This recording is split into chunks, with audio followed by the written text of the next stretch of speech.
उन्होंने बहुत मेहनत की है साहब, ईमानदारी से, बेईमानी के काम को इतनी ईमानदारी से किया है। वो झूठ बोल रहा था इतने सलीके से, मैं एतबार न करता तो और क्या करता। तो ये चीज नफरत बोने के लिए जितनी मेहनत करनी चाहिए, बेईमानी करने के लिए जितनी मेहनत करनी थी, इस देश को तोड़ने के लिए जितनी मेहनत करनी थी, उतनी मेहनत करने वालों ने वो संगठन बनाया। संगठन नहीं टूटा। इस बात को विचार के रूप में लोगों तक ले जाना। अब तो मैं जब ये सब पढ़ रहा हूं तो मुझे चिंता है कि नई शिक्षा नीति जब लागू हो जाएगी, जैसे विश्वविद्यालय नाम का एक संस्थान बर्बाद किया जा रहा है, हो सकता है सिलेबस में कबीर खत्म कर दिए जाए, कबीर के दोहों को पढ़ाया ही न जाए, क्योंकि कबीर कहते हैं कि तुम कत बाबन हम कत सूद, और हम कत लोहू तुम कत दूध। जीरो की खोज कब हुई? जब खोज ही इतनी बाद में हुई है तो 4 लाख साल पहले सतयुग को तुमने जोड़ा घटाया कैसे था? ये तो सवाल है भाई। लेकिन किया क्या जा रहा है? मुहरा आपको बनाया जा रहा है। जंगल में कुल्हाड़ी लकड़ियों को काटने के लिए भेजी गई तो कुल्हाड़ी के पक्ष में माहौल इसलिए बनाया गया कि जंगल की लकड़ियों से कहा गया कि कुल्हाड़ी में लगा हुआ जो मूठ है, जो हत्था है, वो तो आपका है, और जंगल की लकड़ियों ने कुल्हाड़ी का साथ दे दिया। एक दिन सारी लकड़ियां खत्म हो गईं और कुल्हाड़ी ने जंगल का विनाश कर दिया। हमारे लोगों को कुल्हाड़ी में लकड़ी बना करके इस्तेमाल किया जाता है। उसी एक लकड़ी का नाम है नरेंद्र मोदी, उसी का नाम है रामनाथ कोविंद, और उसी का नाम है द्रौपदी मुर्मू। आज कहा जाता है हिंदुओं एकजुट हो जाओ, मुसलमानों से खतरा है। अब ये बताओ कि कर्पूरी ठाकुर भी तुम्हारी परिभाषा में हिंदू थे, राम नरेश यादव भी हिंदू थे, और दिल्ली से चमड़ा भेजा संदेश, बार बनावे कर्पूरी और भैंस चरावे राम नरेश। ये कौन नारा बनाया था? हमारे यहाँ भोजपुरी में कहावत है, बड़ जात बतियौला से और छोट जात लगियौला से। समझ गए कि नहीं? ये किसी मुसलमान ने कहावत बनाई थी क्या? अहिर गड़ेरिया कुर्मी चोर और धर सारे का टंगरी तोड़, ये किसी मुसलमान ने कहावत बनाई थी क्या? ये घोर जातिवादियों ने कहावत बनाई कि नहीं? आपको जो इस मुल्क के कमेरा लोग हैं, जिन्होंने अपने हाथों से इस दुनिया को रहने लायक बनाया, उन्हें इन जालिमों ने बदनाम किया है, उनकी जात के नाम पर गालियां बनाई हैं। अगर उत्तर प्रदेश और बिहार के नेताओं ने बड़े बड़े वकील भी पैदा किए होते तो आज ईडब्ल्यूएस की लड़ाई में दक्षिण भारत के तमाम वकीलों के साथ उत्तर भारत के भी कुछ बहुजन वकील खड़े होते। यहाँ हमारी चूक हुई और ये मैं आलोचना कर रहा हूँ। आपके वाइस चांसलर कहाँ हैं? आपके जज कहाँ हैं? आपके वकील कहाँ हैं? आपके डॉक्टर और इंजीनियर कहाँ हैं? और जो हैं वो लोग कहाँ खड़े हैं? कांशीराम ने एक किताब लिखी है, एक ही किताब ढंग से लिखी। उस किताब का नाम क्या है? सभागार में मौजूद लोग बताएं। चमचा युग। मैं सोचता हूं कि अगर कांशीराम आज होते तो चमचा युग की बजाय बेलचा युग लिखते, फरसा युग लिखते, क्योंकि अब उससे काम चल नहीं रहा। आप कभी पूछिए उन लोगों से जो आपको कांवड़ ढोने के लिए पैसा दे रहे हैं, मंदिर के लिए चंदा दे रहे हैं, चाहे उनके लोग हो चाहे हमारे लोग हो, उनसे पूछिए कि जब ऑनलाइन एजुकेशन हो गई और आपके घर के बच्चे जो स्कूल और कॉलेज से एडमिशन वापस ले लिए, पढ़ाई छूट गई क्योंकि उनके पास मोबाइल या लैपटॉप नहीं था, अपने आसपास लोगों से पूछिए कितने लोगों ने चंदा देकर कितने बच्चों की पढ़ाई का खर्चा उठाया है। मूर्तियां तो आरएसएस वाले बनवा देंगे। इस देश का प्रधानमंत्री जो फेक ओबीसी है, वो भी अंबेडकर के सामने झुककर कहता है अगर अंबेडकर ना होते तो मैं भारत का प्रधानमंत्री नहीं होता। लेकिन जैसे ही झुक के उठता है, ये सारा जिस्म दबकर बोझ से दुहरा हुआ होगा, मैं सजदे में नहीं था आपको धोखा हुआ होगा। सारा काम अंबेडकर के विराट कर रहा। ऐसे झूठे लोगों से लड़ना है साहब। हम मंदिर के नाम पर वोट देकर चाहते हैं स्कूल बन जाए, विद्यालय खत्म होगा तभी तो देवालय बनेगा। और प्याज का दाम बढ़ने पर जिस देश में सरकार गिर जाती थी, अब ऐसे ऐसे जाहिल लोग हो गए हैं कि सारा दाम बढ़ गया, लोग उसको डिफेंड कर रहे हैं कि मोदी कुछ भी करे, आरक्षण तो खत्म कर दिया ना, मुसलमानों को ठीक तो किया, इस पर लोग खुश हो रहे हैं। सरकारें बदल जाएंगी, लेकिन ये जो नफरत हमारे आपके घर में बोदी गई है, उस नफरत को खत्म होने में पीढ़ियां मेरे आई सोल के इस पिछड़ा वर्ग बुद्धिजीवी परिवार की ओर से आयोजित इस सम्मेलन में मंच पर बैठे हुए सभी सम्मानित अतिथिगण और सभागार में मौजूद साथियों, आप सभी को मेरा क्रांतिकारी जय भीम, जय मंडल, जय संविधान है, इंकलाब जिंदाबाद।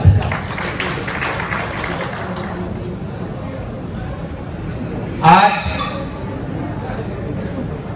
जब ये कार्यक्रम हो रहा है पिछड़ा वर्ग बुद्धिजीवी सम्मेलन, यानी इस तरह के हर कार्यक्रम को आप इस रूप में देखें कि अगर इस देश में भारत का संविधान और मंडल कमीशन लागू न होता, मनुस्मृति का संविधान लागू होता, तो वो ये मानते कि बुद्धिजीवी तो केवल वही होता है जो मुखस्य जायते ब्राह्मण बाहुर नाम क्षत्रिय, बाकी लोग तो पैरों से पैदा हुए, उनमें कोई बुद्धिजीवी नहीं। मैं आपके कार्यक्रम की इसलिए तारीफ करूंगा कि आपने हक से ये बात कही कि अब इस मुल्क को बनाने वाले लोगों ने अपने बीच से बुद्धिजीवियों को पैदा किया है, वो अपने इस भविष्य को बनाने, बचाने और आगे बढ़ाने के लिए इस तरह के कार्यक्रम कर रहे हैं। मैं पहली बार इस इलाके में आया हूं और ये जो रिश्ता बना है हमारा और आपका, मंच पर बैठे हुए कुछ लोग हैं जिनसे मैं पहले से परिचित हूं, लेकिन बाकी हम तो जानते नहीं आपको,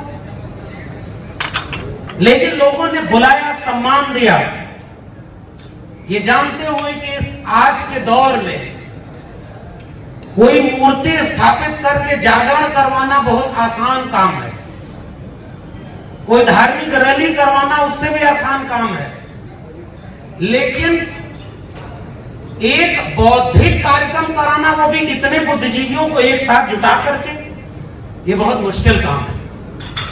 वो आपने किया, हमें आमंत्रित किया। यह रिश्ता किसी पद का मोहताज नहीं है। नवीन जी बैठे हुए हैं, ये कोई मीडिया में बहुत बड़े पद पर थोड़ी है, इन्होंने तो नौकरी छोड़ दी जहां अपने मन मुताबिक बोलने की जगह ना हो, यानी पद को ठुकरा दिया। जेएनयू के शोधार्थी बैठे हैं, अभी शोध कर रहे हैं।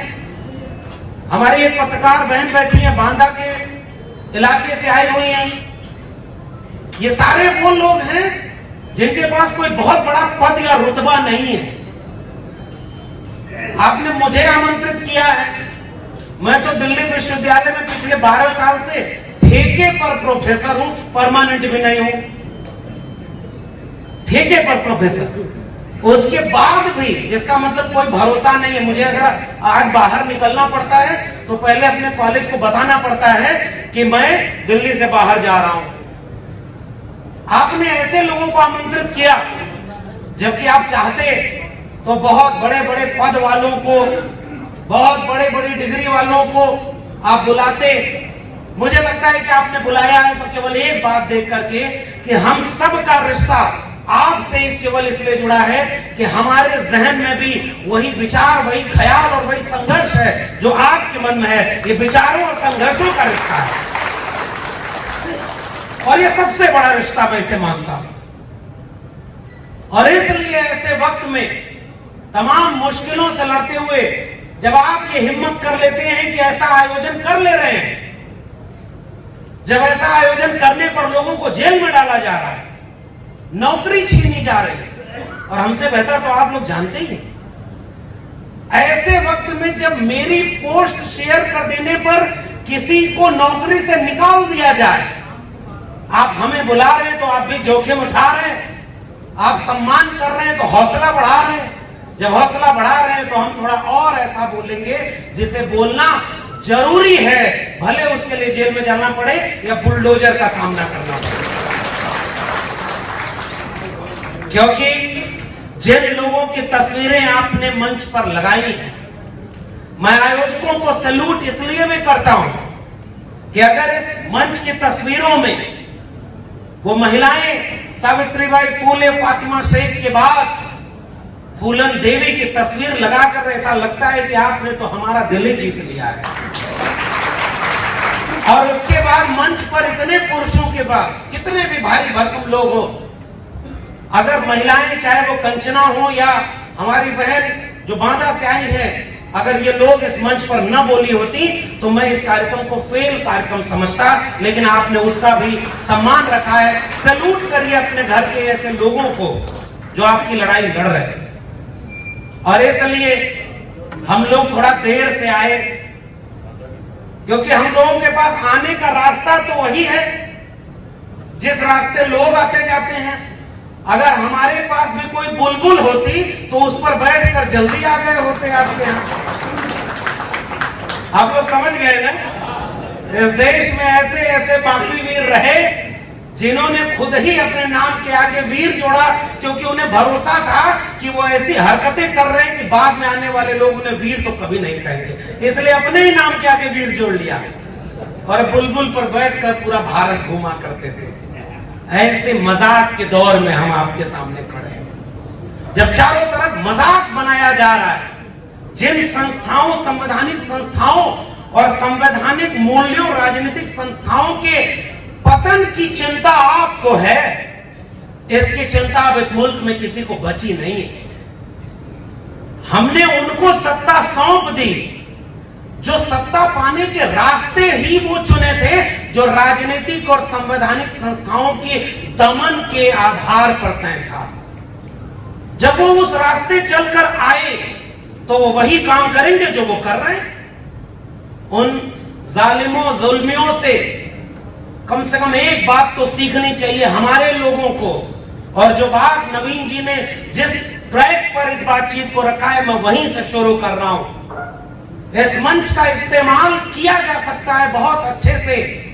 जो सत्ता में बैठे हैं उनके जुल्म को गिनाया जाए, उनकी आलोचना की जाए, आप भी खूब ताली बजाएंगे और वो आलोचना हम करेंगे भी।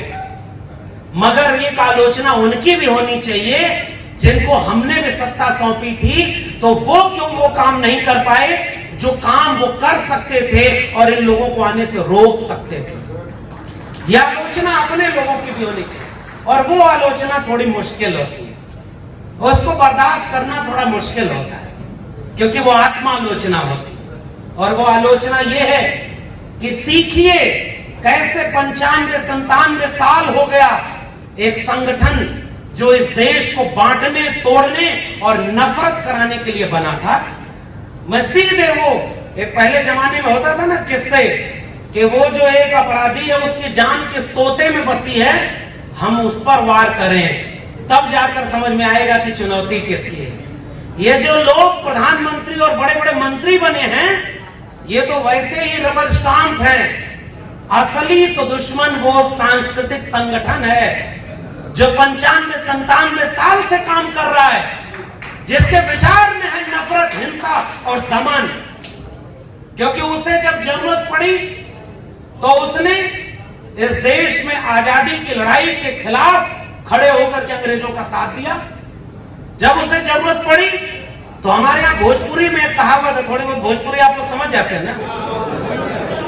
हमारे यहाँ एक कहावत है कि 3 तिगाड़ा काम बिगाड़ा।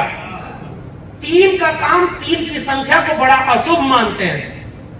उसी विचार वालों ने इस देश के तिरंगे का विरोध किया था ये कहकर के कि इसमें तो 3 रंग हैं, हम 3 रंग के झंडे को नहीं मानते, हमारा झंडा भगवा है। आज वो सब दिल्ली की सत्ता में बैठकर हर घर तिरंगा, हर हाथ तिरंगा जैसा झूठ आपके सामने पेश करके भी वोट पा रहे हैं, सीट जीत रहे हैं। चिंता हमारी ये होनी चाहिए। आप सोचिए किस जगह पर खड़े हैं।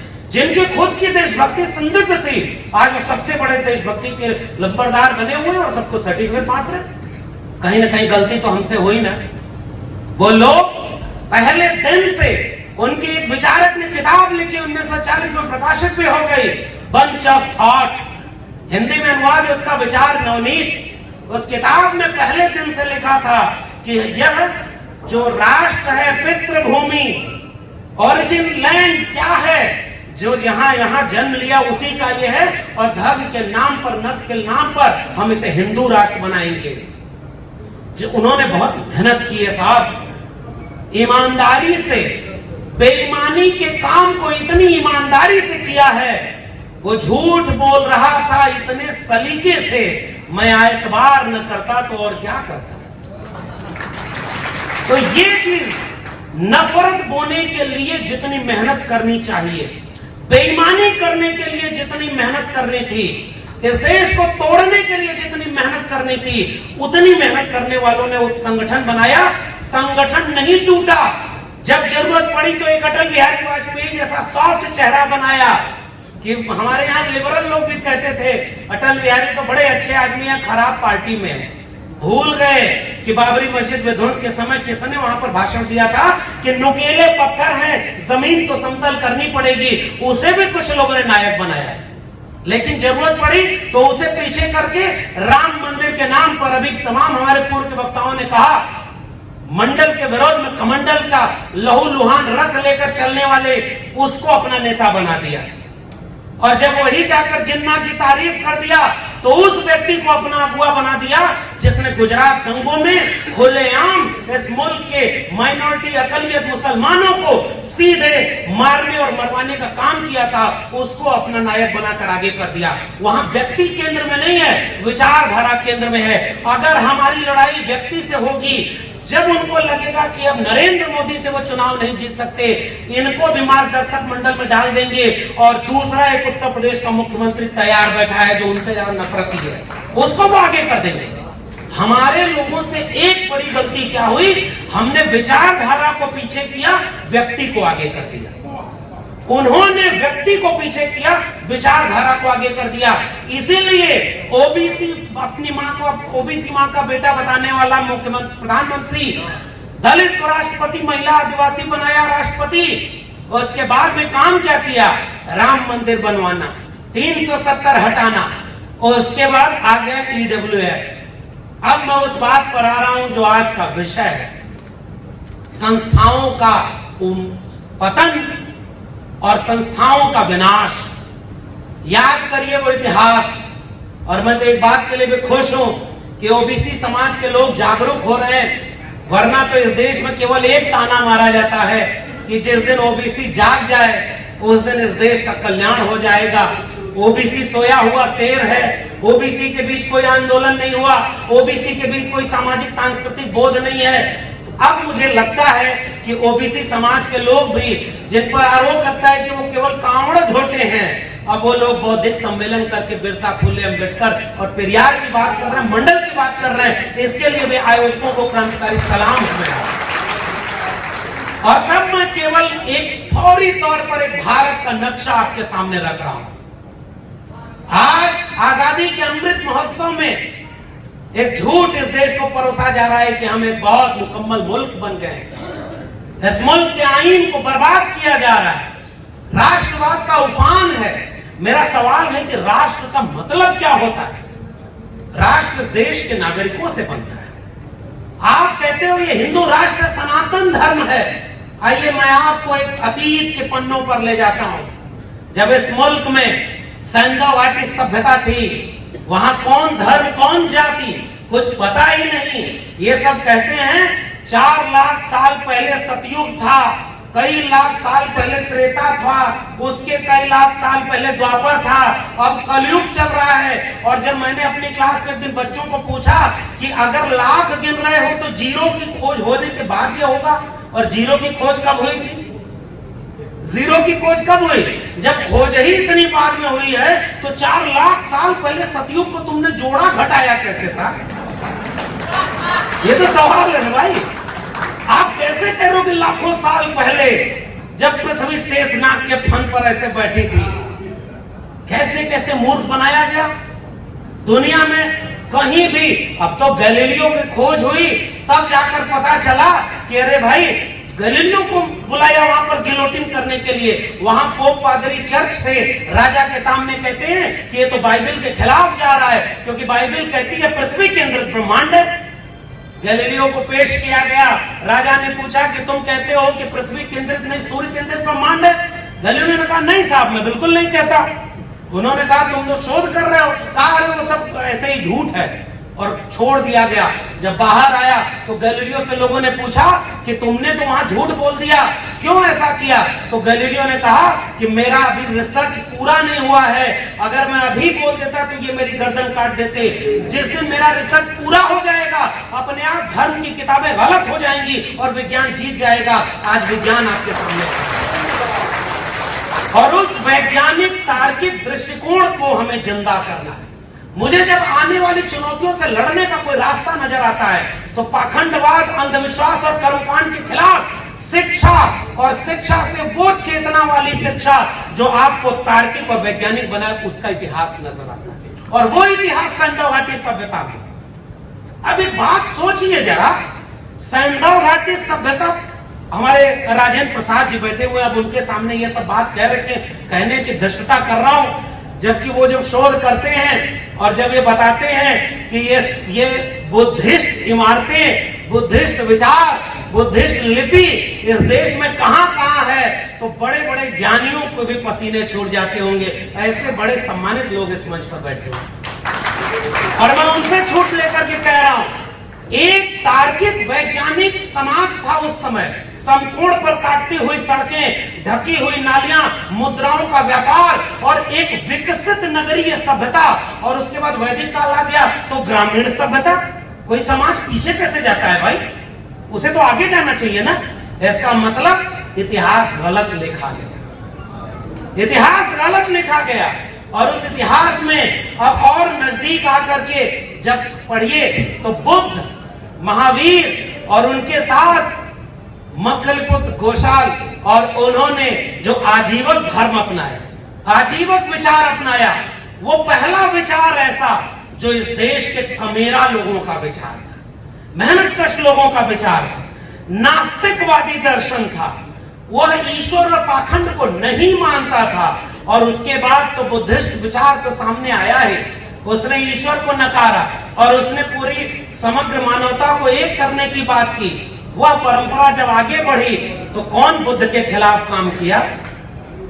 आज सब कहते हैं राम मंदिर, राम लला, हम आएंगे, मंदिर वही बनाएंगे, इसके नाम पर कुर्सी पाएंगे, और जब मंदिर बन जाएगा तो इस देश के बेरोजगार अशिक्षित लोगों को ड्यूटी लगा देंगे कि चलो अब मस्जिद के नीचे से शिवलिंग खोजना है, वहां आंदोलन करने चलो। ये किस बात का हिंदू राष्ट्र है भाई? अगर मंदिर बन गया तो वहां पूजा वूजा करनी चाहिए ना। अब खुदाई करवा रहे हैं कि अभी अयोध्या झांकी है, मथुरा काशी बाकी है, तो खुदाई कराने वालों, हमारा भी एक मान लो कहना कि जब खुदाई कराओ तो थोड़ी और गहरी कराना, जब तक वहां कोई बुद्धिस्ट अवशेष या कोई नास्तिकवादी दर्शन न मिलेगा। उस नास्तिकवादी विचार और परंपरा पर कैसे आस्तिकता को थोपा गया है, मैं एक बात बस आपसे कहने आया। ये बौद्धिक लोगों की जमात है, यहां और कोई बात करने की बजाय इस बात को हमें जनता तक ले जाना है साहब। और तब ये सवाल पूछना है कि बुद्ध किसके थे? बुद्ध का विचार जब आगे बढ़ करके आता है, जब इस देश में संतों का आंदोलन खड़ा होता है, इस देश में अभी राजेंद्र प्रसाद जी जब बताएंगे तो बताएंगे, कभी मौका मिले इनकी किताबें पढ़िए। ये जो 4 धाम के नाम पर बड़े बड़े धाम बनाए गए, ये किनके स्थल थे? ये किनका इतिहास था जो आपको पढ़ने को नहीं दिया गया? और उसके बाद वो जो कबीर की परंपरा आती है, रैदास की परंपरा आती है, काकर पातर जोर के मस्जिद लई चनाए ताचड़ मुल्ला बाग दे, क्या बहरा हुआ खुदाए, पाथर पूजे हर मिले तो मैं पूजू पहाड़, ताते ये चाकी भली पीस खाए संसार, अरे दोन राह न पाई, हिंदुन की हिंदुआई देखी, तुर्कन की तुर्काई, अरे दोन राह न पाई। और वो कबीर कहते हैं, मोको कहां ढूंढे रे बंदे, मैं तो तेरे पास में। ना मैं मंदिर, ना मैं मस्जिद, ना काबे कैलाश में, ना मैं जब में, ना मैं तब में, ना मैं व्रत उपवास में, खोजी हो तो तुरते मिले हो पल भर की तलाश में। कहे कबीर सुनो भाई साधो, सब सांसों की सांस में। वो कबीर किसके थे? क्या वो भारत के विचारक नहीं है क्या? इस बात को विचार के रूप में लोगों तक ले जाना। अब तो मैं जब ये सब पढ़ रहा हूं तो मुझे चिंता है कि नई शिक्षा नीति जब लागू हो जाएगी, जैसे विश्वविद्यालय नाम का एक संस्थान बर्बाद किया जा रहा है, हो सकता है सिलेबस में कबीर खत्म कर दिए जाए, कबीर के दोहों को पढ़ाया ही न जाए, क्योंकि कबीर कहते हैं कि तुम कत बाबन हम कत सूद और हम कत लोहू तुम कत दूध। अरे ये सवाल जो पूछा है उसको कैसे बर्दाश्त करेंगे बहुत दिन तक? रैदास को कैसे बर्दाश्त करेंगे? जस केलन के पात पात में पात, तस मानुष के जात जात में जात। रविदास मानुष न जुड़े जब तक जाति न जात। एंटी कास्ट मूवमेंट तो हमारी विरासत में हमको मिला और उस विरासत को आगे बढ़ाया नारायण गुरु अयंकाली और चोखा मेला से लेकर के तमाम लोग जो दक्षिण भारत से लेकर उत्तर भारत में हुए, महात्मा ज्योतिराव गोविंदराव फूले, और कल ही उनका जन्मदिन था, ईवी रामास्वामी नायकर पेरियार। और मैं तो बिहार में हूं, सरकार भी बदल गई है, जंगल राज आ ही गया है, तो थोड़ा इस जंगल राज का लाभ लेकर के कोटेशन मैं पेरियार का पढ़ना चाहता हूं। बाकी आयोजक लोग जाने कि हमारे जाने के बाद आपका क्या होगा। कोटेशन देखिए, कोटेशन क्या है, और आज भी ये पेरियार का कोटेशन है, मैं नाम लेके बोल रहा हूं, उनके किताब भी साथ लाया हूं, कहेगा कि दिखाऊंगा। ईश्वर नहीं है, ईश्वर बिल्कुल नहीं है। जिसने ईश्वर को रचा वह बेवकूफ है, जो ईश्वर का प्रचार करता है वह दुष्ट है, और जो ईश्वर की पूजा करता है वह बर्बर है। यह काम पेरियार ने किया, और नास्तिकवादी वैज्ञानिक दृष्टिकोण के विचारक का नाम था ईवी रामास्वामी नायकर पेरियार। और पेरियार आगे पूछते हैं कि हे इस देश के ईश्वर भगवानों, क्या तुम भूखे हो कि चढ़ावा चढ़वाते हो? क्या तुम कायर हो, हमेशा छिपे रहते हो, किसी को नजर नहीं आते हो? क्या तुम खुशामद पसंद हो, जो लोगों से दिन रात पूजा अर्चना करवाते हो? क्या तुम मांसाहारी हो, जो निर्बल पशुओं की बलि करवाते हो? क्या तुम सोने के व्यापारी हो, जो मंदिरों में सोना चढ़वाते हो? क्या तुम भोगी विलासी हो, जो देवदासियों से नृत्य करवाते हो? क्या तुम अंधे हो कि इस देश में हो रहा अन्याय अत्याचार तुमको नजर नहीं आते? क्या तुम बहरे हो, जो पीड़ित शोषित लोगों की आवाज नहीं सुन पाते? और उस पेरियार के विचार को मानने वाले लोग, जब दक्षिण में क्रांति हुई ना, तो उसका जो लोग आए, उसमें से उनकी विरासत वाले लोगों ने मंडल लागू करने के लिए 1983 में 3 महीने तमिलनाडु बंद किया था। इंदिरा गांधी के खिलाफ आंदोलन किया दिल्ली में आकर के 1983-84 में, और उसके बाद लगातार, जैसे हमारे यहाँ यूपी में सपा बसपा हुआ करता था ना, वैसे ही वहां डीएमके एआईडीएमके पक्ष भी हम विपक्ष भी हम। जैसे आजकल ब्राह्मण लोग हैं, लेफ्ट राइट सेंटर तीनों में वही है, ध्यान से समझिए।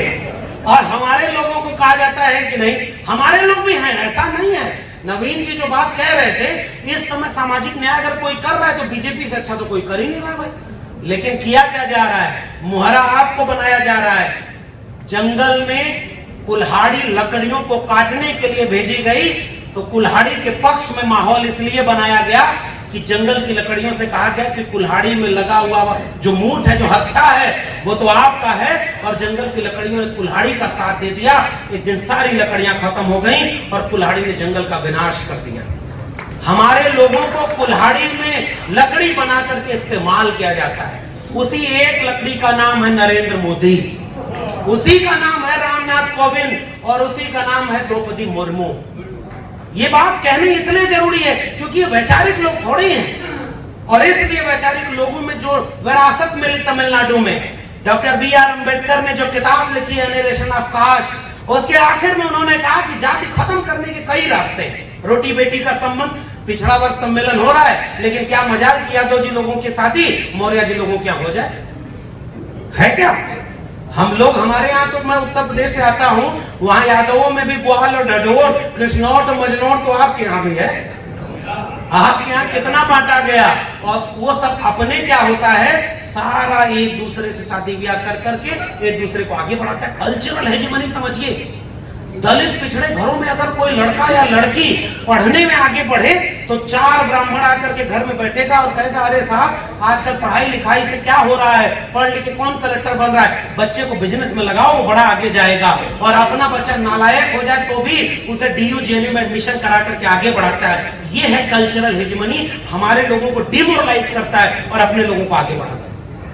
आपको वैचारिक लड़ाई सूक्ष्मता से लड़नी है। और तब मैं पेरियार को याद करते हुए उनकी राजनीतिक विरासत को याद कर रहा हूं। डॉक्टर अंबेडकर ने अपनी किताब के आखिरी में एक चीज और लिखी थी कि मंदिर के पुजारी जाति देखकर नहीं होने चाहिए, मंदिरों में पुजारी कौन बनेगा इसका इम्तिहान होना चाहिए। और वो काम पेरियार की विरासत वाले एक मुख्यमंत्री ने कर दिया कि तमिलनाडु में पुजारी का भी इम्तिहान होगा और हर जाति के लोग पुजारी बनेंगे।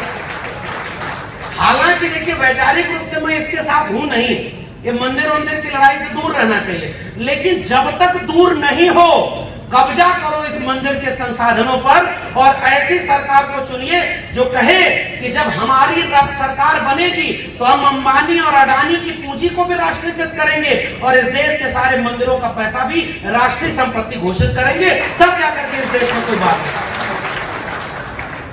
मंदिर में पुजारी का आरक्षण वही रहेगा और हमारे यहाँ कहा जाएगा कि आरक्षण जाति देखकर होगा। जो स्टालिन काम कर रहे हैं वो काम उत्तर प्रदेश और बिहार में भी ऐसा नहीं है कि नहीं हुआ। 90 के बाद इन दोनों राज्यों में भी सामाजिक न्याय के नाम पर बहुत सारे काम हुए, लेकिन कहीं तो चूक रह गई साहब, कहीं तो कसक रह गई कि आज उत्तर प्रदेश तो हाथ से चला गया लगता है।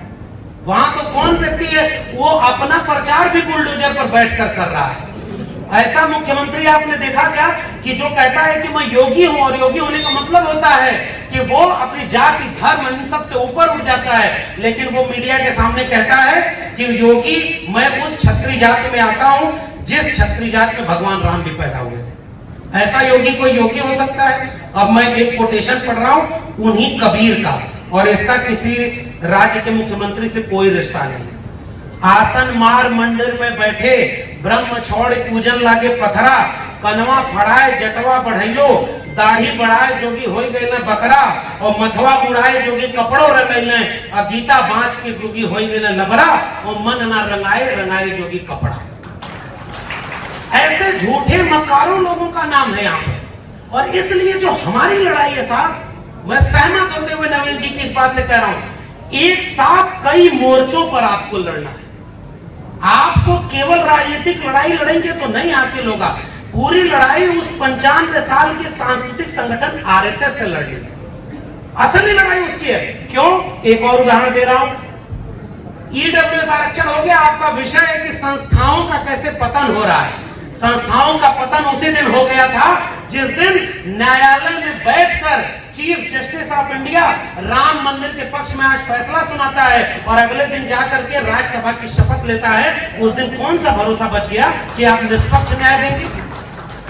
2.5 महीने के लिए चीफ जस्टिस ऑफ इंडिया इस समय एक व्यक्ति बना है जो पिछले समय में तड़ीपार, जो इस समय गृह मंत्री है, उसका वकील था, और आते ही वो कहता है कि गुजरात दंगों में कोई दोषी नहीं है, और उसके बाद उस सारे केसों को बंद कर देता है। हमारे आपके लोग हैं ही नहीं, आप लड़ाई किससे लड़ाएंगे साहब? न्यायालय में कौन बैठा है? लोग कहते हैं आरक्षण से मेरिट चली गई, और आजकल उन्होंने अपनी विचारधारा को लागू किया है। देखिए EWS आरक्षण, जिसे हम लोग कहते हैं सुदामा कोटे का आरक्षण, वो लागू कर दिया है। अब ये बात बताइए कि आरक्षण क्या है, ये 75 साल में इस देश के नागरिकों को समझाया ही नहीं। आरक्षण को कहा गया कि वो भीख है, बैसाखी है, गालियां दी गई। मैं बिहार में खड़ा हूं, कर्पूरी ठाकुर को याद करूंगा। उसी समय उत्तर प्रदेश में मुख्यमंत्री थे राम नरेश यादव, और बिहार में मुख्यमंत्री थे कर्पूरी ठाकुर। और मैं अपने अतीत को इसलिए याद करता हूं कि देखिए अपमान कौन किया। आज कहा जाता है हिंदुओं एक हो, जुट हो जाओ, मुसलमानों से खतरा है। अब ये बताओ कि कर्पूरी ठाकुर भी तुम्हारी परिभाषा में हिंदू थे, राम नरेश यादव भी हिंदू थे, और दिल्ली से चमड़ा भेजा संदेश, बार बनावे कर्पूरी और भैंस चरावे राम नरेश। ये कौन नारा बनाया था? हमारे यहाँ भोजपुरी में कहावत है, बड़ जात बतियौला से और छोट जात लदियौला से। समझ गए कि नहीं? ये किसी मुसलमान ने कहावत बनाई थी क्या?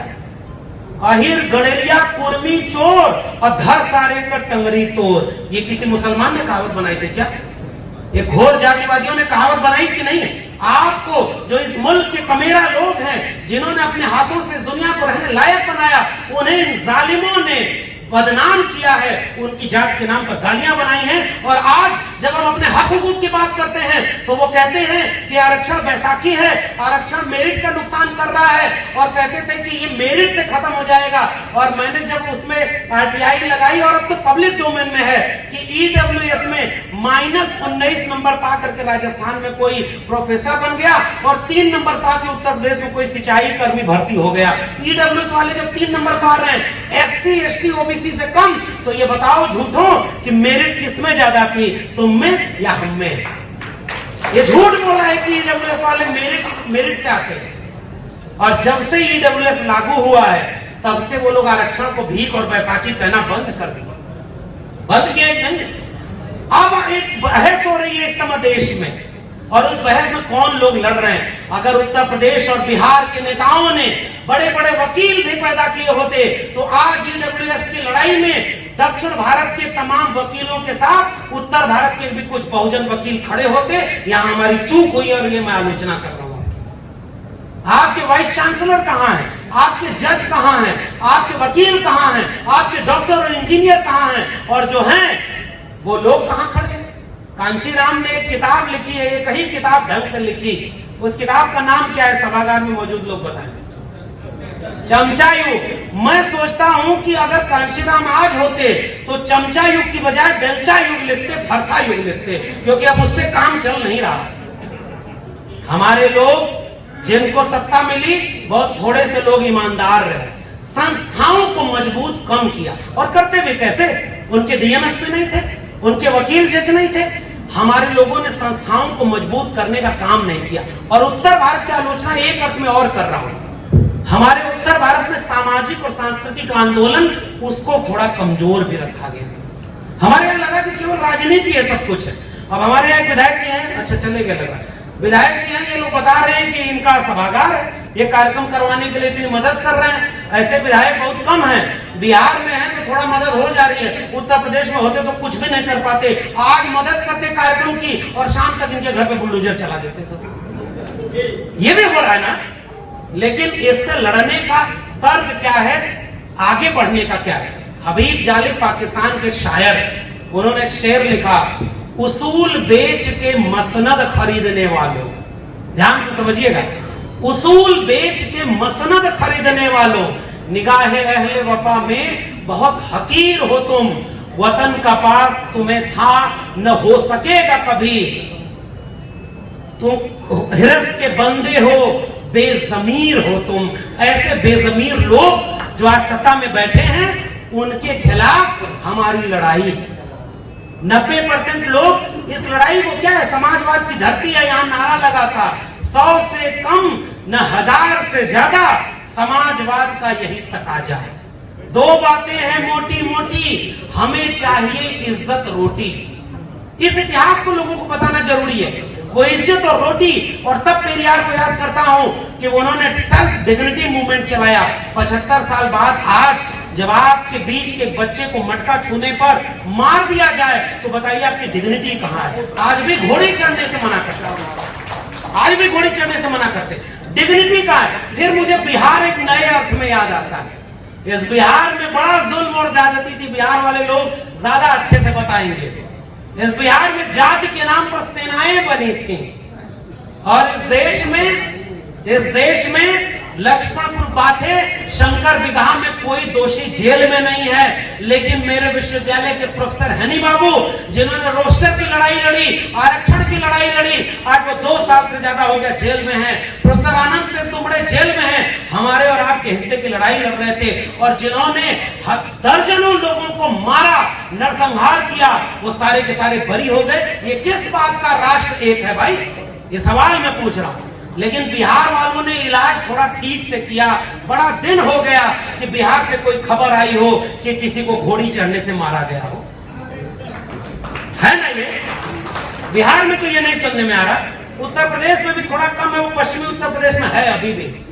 ये मानसिक और सांस्कृतिक बीमारी थी, और जिसका इलाज करना भारत की आजादी के बाद इस देश के लोकतांत्रिक संस्थाओं की जिम्मेदारी। वक्त चूंकि कम है, हमें निकलना भी है, लेकिन आखिरी में जाकर के अब एक रास्ता क्या हो सकता है, उस रास्ते का कैसे हम आगे चल सकते हैं। दो काम मुझे लगता है सबसे जरूरी है। नौजवानों की पीढ़ी को कांवड़ धोने के लिए, अरे अभी ये गणेश पूजा बीती है, गणेश पूजा में हमको पता चला कि हमारे उत्तर प्रदेश में आरएसएस ने पैसा दे देकर के दलित और ओबीसी बस्तियों में गणेश की मूर्तियां लगवाई हैं। आप कभी पूछिए उन लोगों से जो आपको कांवड़ ढोने के लिए पैसा दे रहे हैं, मंदिर के लिए चंदा दे रहे हैं, चाहे उनके लोग हो चाहे हमारे लोग हो, उनसे पूछिए कि जब ऑनलाइन एजुकेशन हो गई और आपके घर के बच्चे जो स्कूल और कॉलेज से एडमिशन वापस ले लिए, पढ़ाई छूट गई क्योंकि उनके पास मोबाइल या लैपटॉप नहीं था, अपने आसपास लोगों से पूछिए कितने लोगों ने चंदा देकर कितने बच्चों की पढ़ाई का खर्चा उठाया है। मूर्ति के लिए आप भी पैसा देंगे। और मैं तो एक बात और कहता हूं, अब अंबेडकर और पेरियार और फूले और मंडल की मूर्तियों की जरूरत नहीं है, मूर्तियां तो आरएसएस वाले बनवा देंगे। इस देश का प्रधानमंत्री जो फेक ओबीसी है वो भी अंबेडकर के सामने झुककर कहता है अगर अंबेडकर ना होते तो मैं भारत का प्रधानमंत्री नहीं होता। लेकिन जैसे ही झुक के उठता है, ये सारा जिस्म दबकर बोझ से दुहरा हुआ होगा, मैं सजदे में नहीं था आपको धोखा हुआ होगा, सारा काम अंबेडकर के विराज कर रहा है। ऐसे झूठे लोगों से लड़ना है साहब। वो तो अंबेडकर की मूर्ति पर माला आपसे ज्यादा पहना देंगे, आप क्या करेंगे? आपसे ज्यादा जोर से जय भीम बोलेगा और अगले दिन सारी सरकारी शिक्षा और सारी सरकारी नौकरी को बेच देगा और हमारे लोग उनके साथ बैठकर उनके कंधे से कंधा मिला रहे हैं।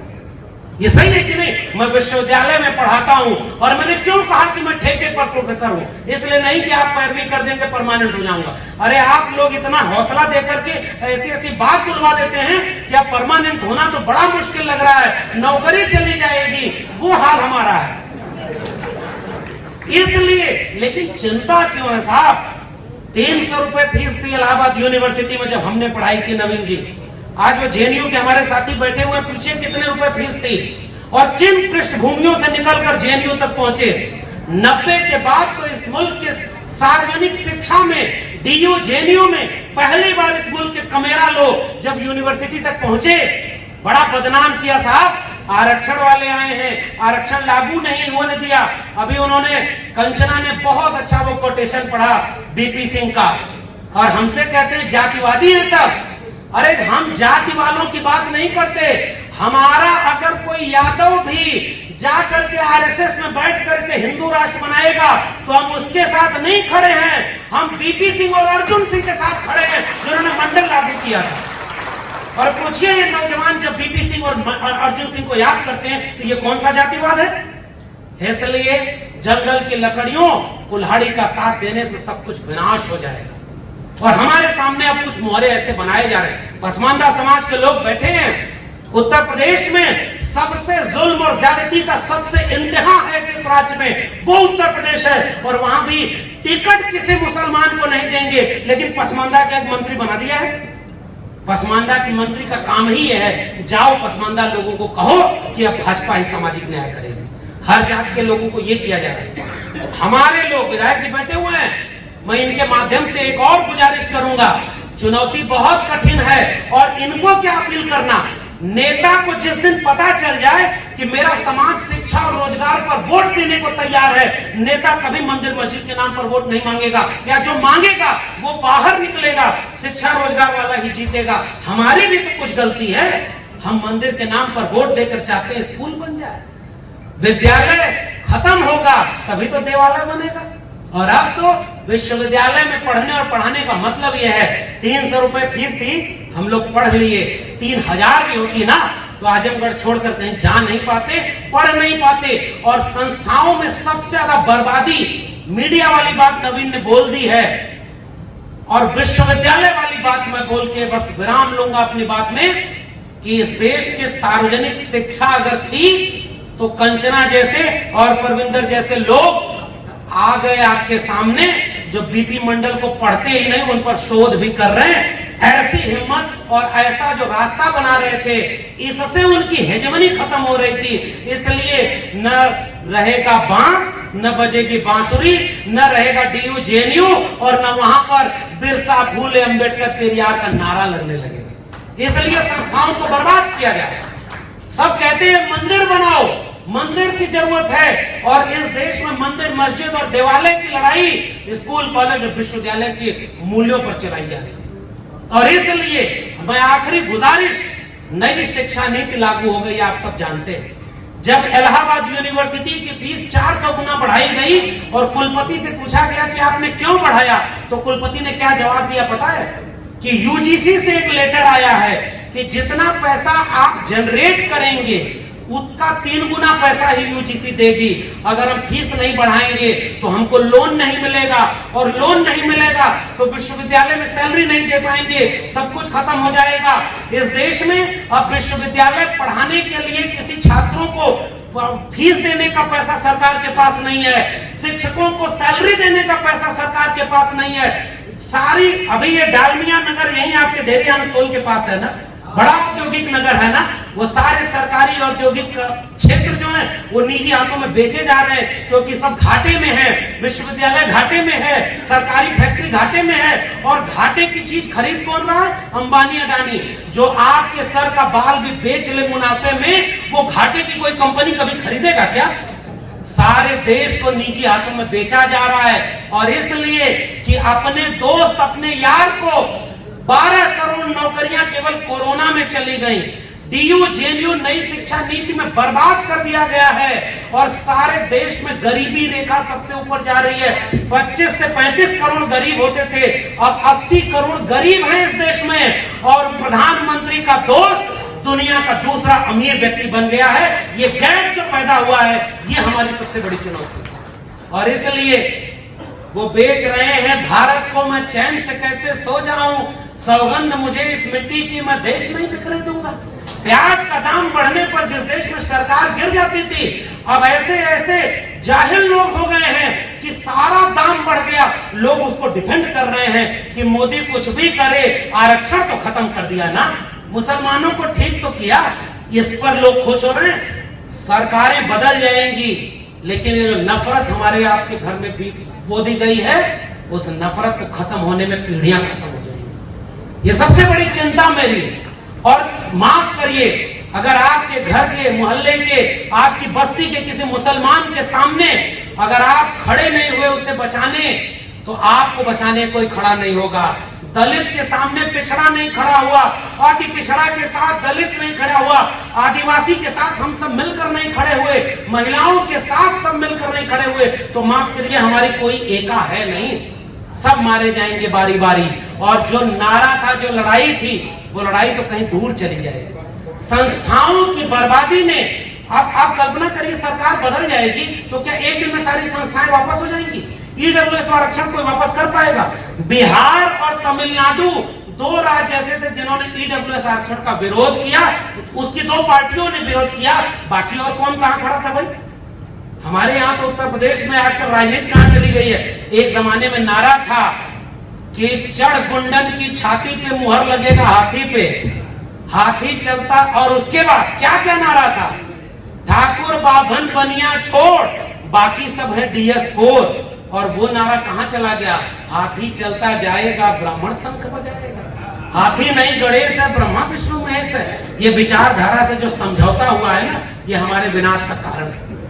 हमारे यहाँ भी और परशुराम का फरसा पकड़ लेते हैं लोग भाई, जाति जनगणना भी कराएंगे, और दूसरी तरफ पर, और जहां परशुराम का फरसा लगाए थे, अब की बारिश में वो फरसा गिर गया, वोट नहीं मिला, सरकार चली गई, फिर भी हमारे लोगों को समझ में नहीं आ रहा है। जिस देश में वंचित शोषित के पक्ष में खड़ा होना सबसे बड़ा न्याय का काम है। और यह आखिरी बात कि संस्थाएं इस तरह से बर्बाद की गई हैं कि उन संस्थाओं को बचाने के लिए आपके पास कुछ है नहीं। संविधान खत्म, आरक्षण 2 जगह लागू, शिक्षा बर्बाद, निजी हाथों में बेच दी गई, सरकारी नौकरी खत्म, आरक्षण को बिना बोले खत्म कर दिया गया। आपके बच्चे किस स्कूल में पढ़ेंगे? पहले के समय में लोग कहते थे कि बच्चा क्या कर रहा है, तो 10वीं 12वीं में पढ़ाई कर रहा है, बड़ा होके क्या बनेगा? तो डॉक्टर, इंजीनियर, वकील बनेगा। आजकल बच्चा क्या कर रहा है? तो आजकल अभी हनुमान चालीसा का जाप कर रहा है, बड़ा होके क्या करेगा? मस्जिद के नीचे से शिवलिंग खोजेगा। ये काम करवाया जा रहा है। मेरे गांव में 15 साल पहले 15 लोग सरकारी नौकरी करते थे और कांवड़ ढोने कोई नहीं जाता था। 15 साल बाद 15 लोग कांवड़ ढोने गए और सरकारी नौकरी वाला कोई बचा ही नहीं, सब रिटायर हो गए। ये सबसे बड़ी चुनौती आपके सामने। और हमारे बच्चों को इतिहास नहीं पढ़ने दिया गया। सांस्कृतिक जड़ें जिस समाज की कमजोर होती हैं, उसकी राजनीतिक जड़ें कभी मजबूत नहीं हो सकती। बौद्धिक लोगों, गांव के लोगों, इस कस्बे के लोगों, आप ये बात समझ लो, हम लोग दिल्ली से चलकर आए तो इसका मतलब कोई भारी भरकम विद्वान या कोई बड़ी बात नहीं। जितनी हमारी उम्र होगी उससे ज्यादा उम्र तो लोगों ने संघर्षों में यहाँ बिता दी है। ऐसे लोग यहाँ पर संग में बैठे होंगे। लेकिन एक बात हम कहना चाहेंगे कि उन बड़ी बड़ी राजधानियों में बैठकर हमारे आपके घरों के बच्चों के भविष्य को बर्बाद किया जा रहा है, उसके फैसले लिए जा रहे हैं। गरीब अमीर की खाई बढ़ती जा रही, शिक्षा बिल्कुल चौपट हो गई। मीडिया में आपके लोग नहीं है, कहते हैं आरक्षण। आरक्षण कहां? जहां आरक्षण नहीं है, एक बात बताओ, वहां कोई क्यों नहीं है रिजर्व कैटेगरी का, SC ST OBC माइनॉरिटी। और इसलिए एक जमाने में मेरे पिताजी पुराने कॉमरेड थे, वो हम लोग को बचपन में गाना सुनाते थे कि हम मेहनत कश जगवालों से जब अपना हिस्सा मांगेंगे, एक खेत नहीं, एक गांव नहीं, हम सारी दुनिया मांगेंगे। वो जो ख्वाब था, वो जो इंकलाब था, वो जो बराबरी की दुनिया थी, वो जो न्याय की दुनिया थी, उसको बनाने का ख्वाब तो हमारे सामने चकनाचूर कर दिया गया और हम साहब बचा नहीं पा रहे। कड़वी सच्चाई ये है कि हम सब मूक दर्शक हैं। हम लोग थोड़े से कन्विंस करने के लिए आ गए, यहां भाषण देके चले जाएंगे। हो सकता है कल को लोग भूल भी जाएं। हम गांव तक नहीं जा रहे, हम लोगों के बीच नहीं जा रहे, हम लोगों को समझा नहीं पा रहे, हम शायद अपने दिलासा दिलाने के लिए काम कर रहे हैं। आने वाली पीढ़ियां 25 साल बाद जब ये मुल्क अपनी आजादी की स्वर्ण जयंती मना रहा होगा, 100 साल पूरे हो जाएंगे, उस समय हो सकता है आने वाली पीढ़ियां हमसे पूछेंगी कि जब तुम लोग थे तो इलाहाबाद यूनिवर्सिटी थी, दिल्ली यूनिवर्सिटी JNU थी, भारत का संविधान और मंडल थोड़ा थोड़ा बचा था, लोगों की साझी शहादत, साझी विरासत का भारत बचा था, आरक्षण था, सरकारी क्षेत्र थे, सरकारी संपत्ति थी, और हमको तुम कौन सा भारत सौंप के गए? न आरक्षण बचा है, न सामाजिक न्याय बचा है, केवल नफरत का भारत बचा है। माफ करिए, हम जवाब देने की स्थिति में नहीं होंगे।